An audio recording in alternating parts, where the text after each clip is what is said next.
हाल ही में असम सरकार ने वहाँ संचालित होने वाले, राज्य द्वारा संचालित होने वाले मदरसों को बंद करने का फैसला किया है, जो पिछले 2 दिनों से ये सोशल मीडिया पे वायरल हो रहा है।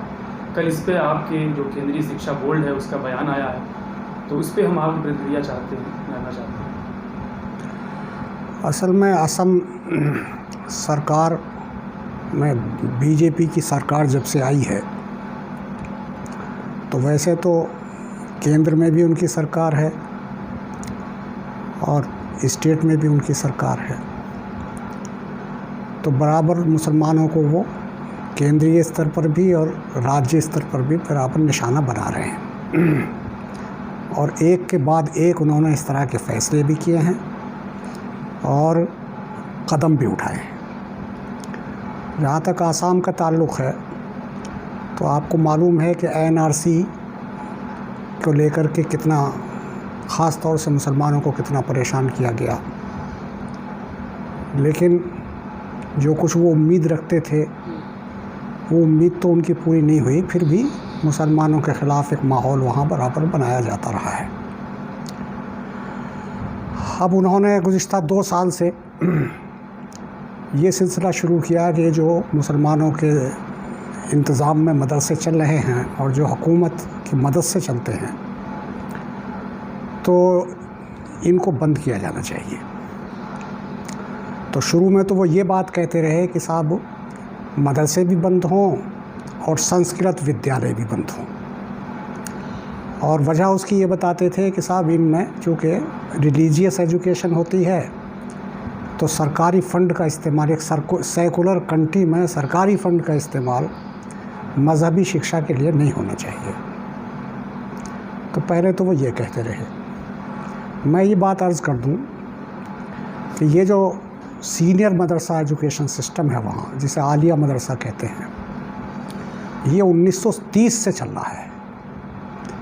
ये वेस्ट बंगाल और आसाम में 1930 से चल रहा है, यानी अंग्रेज़ के दौरे हुकूमत से ये बराबर चल रहा है, यानी तकरीबन 1 सदी होने को आ रही है। कितनी सरकारें आई और चली गई, अंग्रेज़ हुकूमत भी आई, उसके बाद में कितनी पार्टियों की सरकारें बनी बदली, लेकिन ये बात किसी ने नहीं कही और ये सिलसिला बराबर चलता रहा। 2 साल पहले अब के जो शिक्षा मंत्री हैं उनकी तरफ से ये आवाज़ आई कि साहब हम ऐसे विद्यालयों को बंद कर देंगे जहाँ मज़हबी शिक्षा होती है।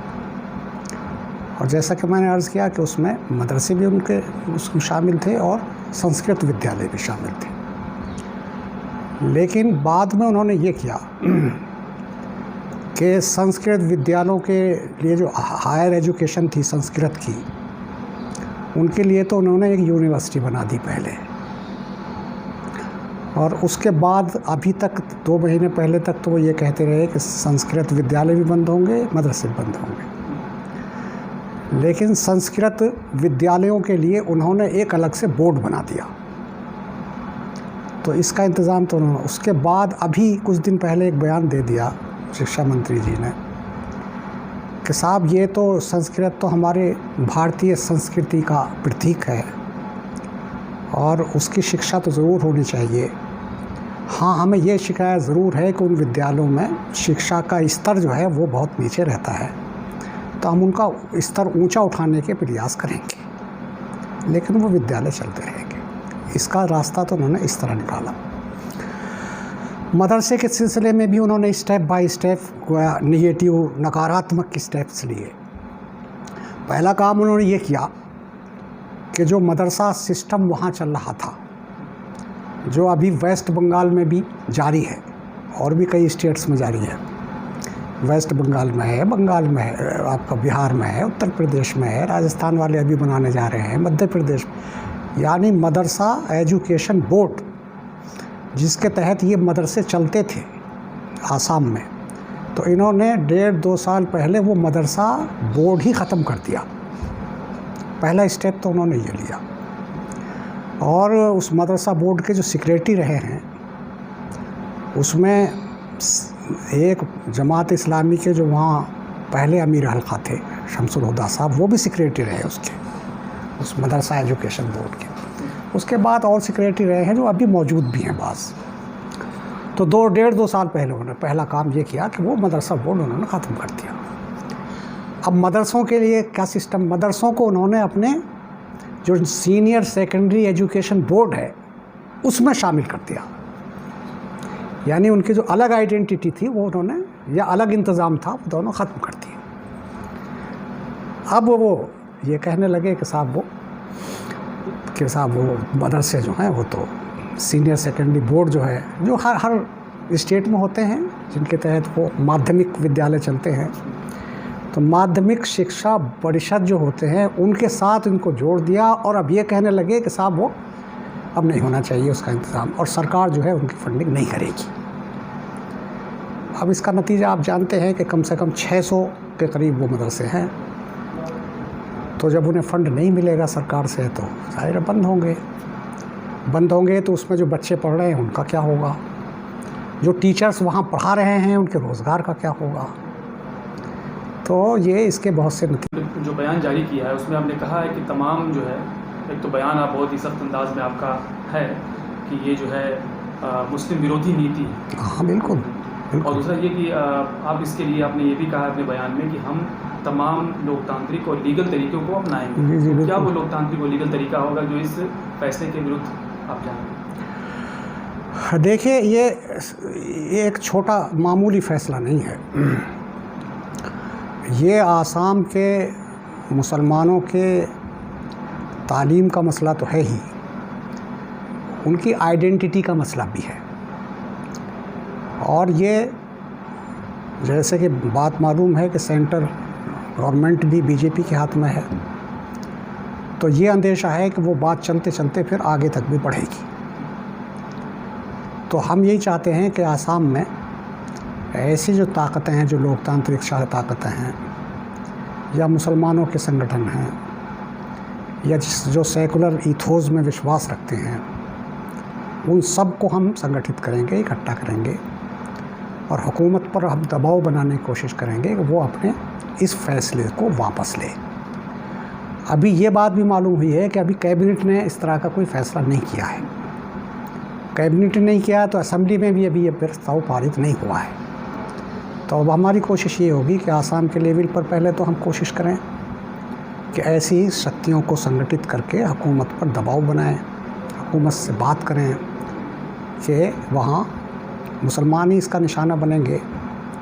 तो ये तो हो सकता है कि आप, जैसा कि सांप्रदायिक एजेंडा इन लोगों का रहता है, तो हो सकता है कुछ इलेक्शन का फ़ायदा उनको दिखाई दे रहा हो, जल्दी इलेक्शन भी होने वाले हैं, तो हम उनसे कहेंगे भाई इलेक्शनी फ़ायदे के लिए आप इतने लोगों को परेशान करेंगे, और फिर उसके नतीजे में और वो आंदोलन खड़े होंगे। पहले ही से बहुत सी परेशानियां वहाँ लोगों को हैं।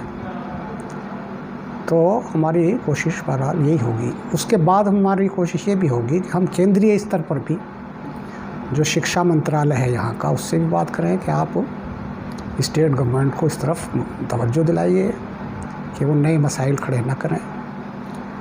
इसी तरह से माइनॉरिटी कमीशन ऑफ इंडिया है, उससे भी हम बात करेंगे कि भाई वो अपने वहाँ की हुकूमत को तवज्जो दिलाए कि जो मुस्लिम माइनॉरिटीज़ को निशाना बना रहे हैं वो उनकी शिक्षा को लेकर, वैसे ही मुसलमान बैकवर्ड हैं तालीम के सिलसिले में, सच्चर कमेटी ने भी ये बात कही। तो थोड़ा बहुत अगर कुछ वहाँ इंतज़ाम है भी, उसे भी आप ख़त्म कर देना चाहते हैं। तो एक पसमानदा, तालीमी लिहाज से पसमानदा का समुदाय को और आप पीछे की तरफ धकेल रहे हैं। हालांकि आप कह रहे हैं नई शिक्षा नीति में कि साहब हम शिक्षा को बढ़ाएंगे, 100% लिटरेसी करेंगे, फिर 50% जो है वो हायर एजुकेशन तक ले जाएंगे। तो मुसलमानों को आप 50% कैसे ले जाएंगे? अभी तो 4.5% ही हैं वो। तो 4.5% को अब आपको देखिए 50% तक ले जाने के लिए कितना काम करना पड़ेगा आपको, और आप मदरसे बंद कर रहे हैं उनके। तो हम केंद्रीय सरकार से और केंद्रीय स्तर पर जो ऐसे संगठन है जो लोकतांत्रिक और सेकुलर वो या मूल्यों में विश्वास रखते हैं, उनसे भी हम बात करेंगे, एक माहौल बनाएंगे इंशाल्लाह। आपने कहा कि मदरसे की जो वो है शिक्षा या मदरसे में जो टारगेट कर रहे हैं वो आइडेंटिटी पे टारगेट है। तो किसी भाषा या किसी शिक्षा कि अलग पर्टिकुलर उसको टारगेट करना, किसी आइडेंटिटी पे टारगेट करना कैसे है इसको? अगर गलत बात है, मतलब ये है कि मुसलमानों का आइडेंटिटी तो बहरहाल उनका मज़हब है, इसमें कोई दो राय थोड़ा ही है। और मज़हब पर अमल करना, मज़हब के साथ पहचान के साथ जीना, ये तो कॉन्स्टिट्यूशनल वो है, राइट है, फंडामेंटल राइट है। तो आप मुसलमानों की शिक्षा को निशाना बना रहे हैं इस नाम पर कि साहब वो रिलीजियस एजुकेशन दी जाती है उसमें। हालांकि इसी तरह के मदरसा बोर्ड दूसरे स्टेट्स में मौजूद हैं, और जैसा कि मैंने कहा कि 100 साल से वो सिस्टम मौजूद है। तो आप इस पर विचार करें कि भाई अगर कोई चीज़ आपके मूल्यों से टकराती है तो उसे आप कैसे ठीक करेंगे, ये आपके सोचने की बात है। लेकिन ये बात बिल्कुल गलत है कि साहब उस पूरे सिस्टम को आप ख़त्म कर दें, जबकि दूसरे स्टेट्स तो वो सिस्टम बना रहे हैं और खड़ा कर रहे हैं। मैंने जैसा कि अर्ज़ किया कि राजस्थान वाले अब मदरसा बोर्ड बनाने जा रहे हैं, और आप एक बने बनाए 100 साल से काम कर रहे सिस्टम को आप ख़त्म कर रहे हैं। तो इससे तो मुसलमानों की फिर शिक्षा का क्या होगा? रिलीजियस एजुकेशन भी है, लेकिन ऐसा भी नहीं है, ये बात सही नहीं है कि उसमें सिर्फ रिलीजियस एजुकेशन दी जाती है, बल्कि उसमें जनरल एजुकेशन भी दी जाती है। अगर वो स्टडी करें, जा कर के देखें, तो उन्हें मालूम होगा कि उसमें जनरल टीचर्स भी होते हैं, जनरल एजुकेशन भी दी जाती है। तो अब वो जनरल एजुकेशन के लिए क्या करेंगे? अब वो मालूम हुआ कि साहब वो वज़ीर तालीम से किसी ग्रुप ने मुलाकात की, उनसे पूछा गया कि साहब ये क्या होगा, टीचर्स का क्या होगा? तो उन्होंने कहा कि साहब वो जनरल टीचर्स को तो हम कहीं एडजस्ट कर लेंगे, और जो ये रिलीजियस टीचर्स हैं इनसे कहेंगे कि आप VRS ले लीजिए, या कोई और सम्मानजनक जो है रास्ता उनके लिए निकालेंगे। क्या निकालेंगे? अभी तो वो मालूम हुआ है कि वो कुछ चीज़ें तैयार कर रहे हैं, अब वो जब सामने आएंगी तो पता चलेगा क्या उनके जहन में है। क्या आपको ये नहीं लगता कि जब सरकार के इस फैसले के विरोध में आप बहुत ही सख्त अंदाज में बयान जारी कर रहे हैं, तो आपका बयान कहीं ना कहीं सांप्रदायिकता को जो है हवा देगा या मुस्लिम एंगल को देगा? नहीं, ऐसा तो नहीं होगा। हम तो ये नहीं कह रहे ना कि आप संस्कृत विद्यालयों को बंद कीजिए, या दूसरे जो धार्मिक शिक्षा देने वाले जो इदारे हैं और पहले से हुकूमत के फ़ंड पर चल रहे हैं उन्हें आप बंद कीजिए, इनको ज़िंदा रखिए। हम तो ये कह रहे हैं कि जो सिस्टम यहाँ पहले से मौजूद है और जिसमें रिलीजियस के साथ साथ आधुनिक शिक्षा भी दी जा रही है, आप उनको जारी रखिए। हमें तो संस्कृत के विद्यालयों पर भी कोई एतराज़ नहीं है, जारी रखिए, उसको आप चलाइए, हम उसके विरोध थोड़ा ही है।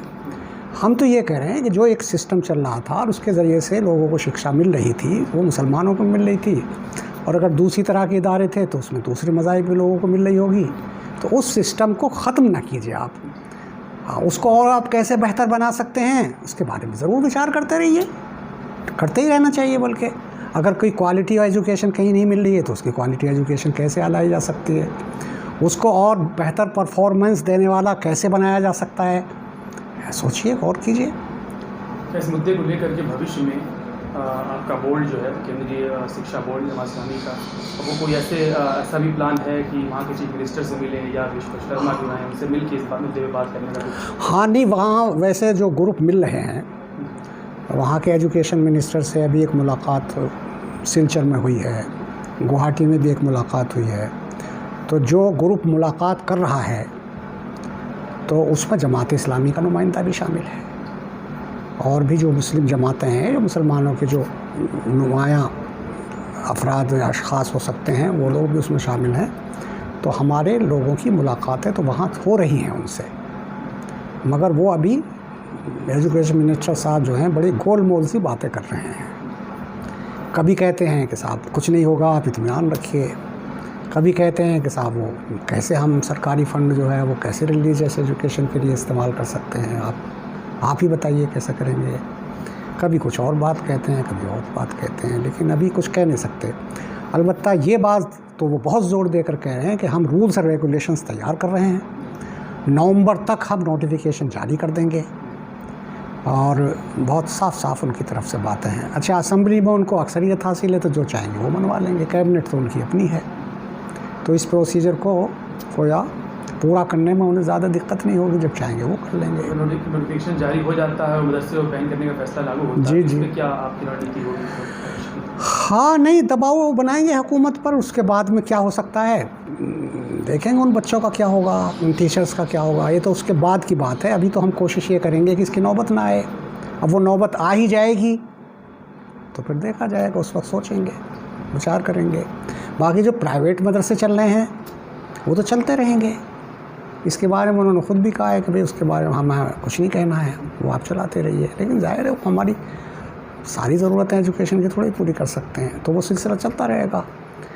और ये कैसे चलेंगे, टीचर्स का क्या होगा, उन बच्चों का क्या होगा, खुदा न खास्ता हमारी कोशिश के बावजूद भी इन्होंने अपना फ़ैसला हुकूमत ने वापस नहीं लिया तो फिर सोचा जाएगा उस वक्त।